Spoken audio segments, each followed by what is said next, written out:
Hey, what it do, sports one, and welcome to the Real Untouchable Podcast, man, with me, Ray Diggs. The first round has just ended. It was a lot of questionable picks in the first round. I want to talk about who I think will be the best quarterback from this 2024 NFL draft. Okay, we had a lot of quarterbacks that go, a lot of questionable quarterbacks that went kind of high, I think. But I'm not gonna make this video long. You had Caleb Williams go number one.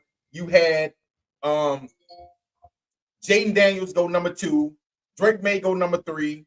You also had Michael Penix to go to the Atlanta Falcons at number eight. JJ McCarthy went number 10. And then you had Bo Nix go number 12, okay, to the Denver Broncos. Okay, now, which one of these quarterbacks is going to have a bigger impact in their rookie season? Okay, we already know most likely the top two quarterbacks are most likely going to start. It's going to be, no way that these two quarterbacks are going to sit on the bench, which would be Caleb Williams and Jaden Daniels. Okay, they're guaranteed to start. So their ceiling is a little bit higher coming into their rookie year than maybe Drake May. Drake May is probably going to set for at least 6 games a year, maybe behind Jacoby Brissett. Okay, but when you go down to the Minnesota Vikings, okay, well, actually, I'm going to go to the Atlanta Falcons. Michael Penix is definitely going to set because of, they just gave $200 million to Kirk Cousins. Okay, so that Michael Penix is most likely going to set his rookie year. Okay, so when you go to JJ McCarthy is probably going to start for the Minnesota Vikings. Okay, and he have really good weapons with the Jefferson. They got a lot of weapons down there in Minnesota. Hutchinson, but no, Hutchinson did he? Yeah, I think he did. Yeah, Hutchinson did come to Minnesota. I think he was so he got weapons. Okay, then when you look at Bo Nix is going to the Denver Broncos. Okay, you got Sean Payton. Okay, they got a few weapons there. We'll get a chance to see what type of quarterback Bo Nix is. So I'm going to take Bo Nix, JJ McCarthy, Michael Penix, and Drake May out of it. So it's basically going to come down to two quarterbacks. It's going to come down to Caleb Williams and also Jaden Daniels. I think that Caleb Williams is going to have the better of the two quarterbacks, at least rookie year. I will say that I think that he might even have a better career than Jaden Daniels because, like I said, a lot of people is looking at these quarterbacks, and honestly, Drake May might have a better career depending on what the Patriots do with him, the what type of weapons that they put around him. Okay, but when you look at Drake May could easily have a better career. Okay, but I think the first few years, it's going to most likely be Caleb Williams that's going to most likely have a better career than all the rest of these other dudes, man, because I think that they got a lot of weapons. He was the number one overall pick. Who did they take in another pick that they got in the first round?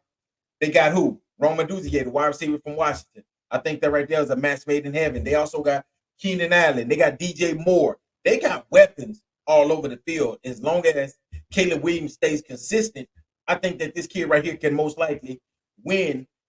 Probably it'd be up there towards the top for offensive rookie of the year. Okay. But yeah, so that's who I think is gonna have a better career. I think Caleb Williams and Jaden Daniels and maybe even JJ McCarthy. I think those three right there would probably be at least the rookie year in that second year. These three right here could easily be better than the Drake Mays and the Bo Nix and the Michael Penix Jr. Okay, because we don't know if Michael Penix Jr., Drake May, and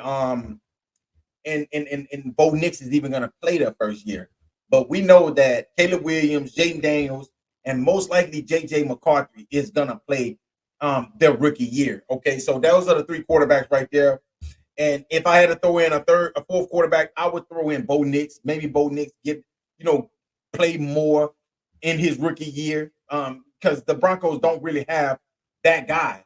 Neither do the Patriots. But the Patriots, I think the Patriots will let Jacoby Brissett play at least Drake May's first year, and then after that, I think that Drake May will take over as the starting quarterback for the New England Patriots.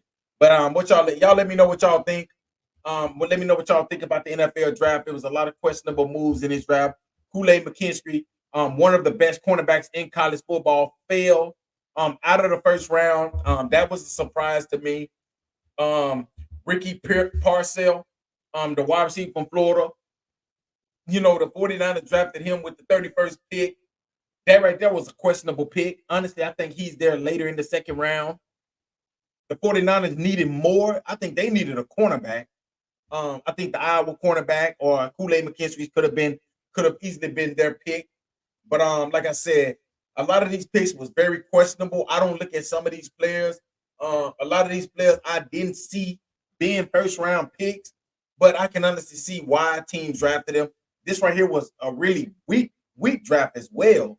Um, Especially a lot of offensive linemen went in this draft, a lot of defensive linemen went in this draft right here in this first round. A lot of quarterbacks went in. 5 quarterbacks in the first 10 picks. So we see what teams are trying to do. They're building quarterbacks, offensive line, defensive line. Of course, the Kansas City Chiefs jumped up to number 28 to grab Xavier Worthy. Honestly, I think that his teammate was better than him. Everybody looks at the speed, but I'm looking at the size. Okay, I'm looking at size and speed. And honestly, his teammate is bigger and he is fast as well. And I'm happy that Kansas City didn't get the kid because I think that I think that he could have easily fit right into that offense and have been very, very dangerous. Okay, but Xavier Worthy, that's another good pick. I just think he's very little. He's a small wide out, and I don't know how. Like I said, Kansas City gonna be able to use him, but like I said, he's a very small wide out. But the Buffalo Bills traded all the way out of the first round. I don't know what Buffalo is doing, honestly.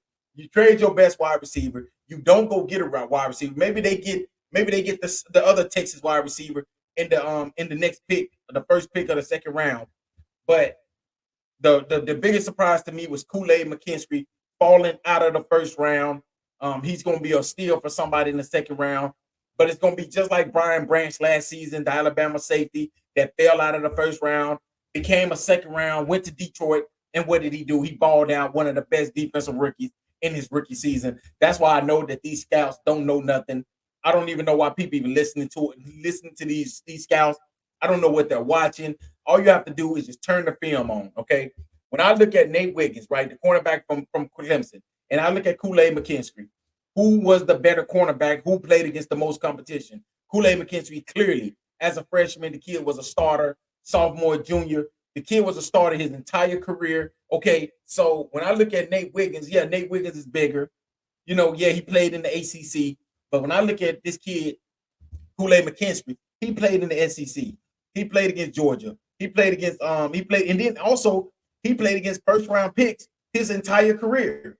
When you look at Kool-Aid McKinstry, this kid has played against nothing but like a lot of first round draft picks, a lot of amazing wide receivers in his career. Okay. And even at Alabama, the wide receivers that Alabama have. Okay, when you look at this and you just think about it, I just think that Kool-Aid McKinstry was a better pick for the Baltimore Ravens, and I think it's going to show in the long run. When you look back, they're going to look back and say that this right here was a night that they passed on one of the best cornerbacks in college football, which was Kool-Aid McKinstry, the cornerback from the University of Alabama. But y'all let me know what y'all think, man, about the first round. Which quarterback I will be coming back on, and I will give you all my pick on who I think will be the best wide receiver in this draft. It might not be who y'all think that I'm gonna pick, but make sure y'all tune in for that episode. Until next time, y'all have a great night, y'all. Peace.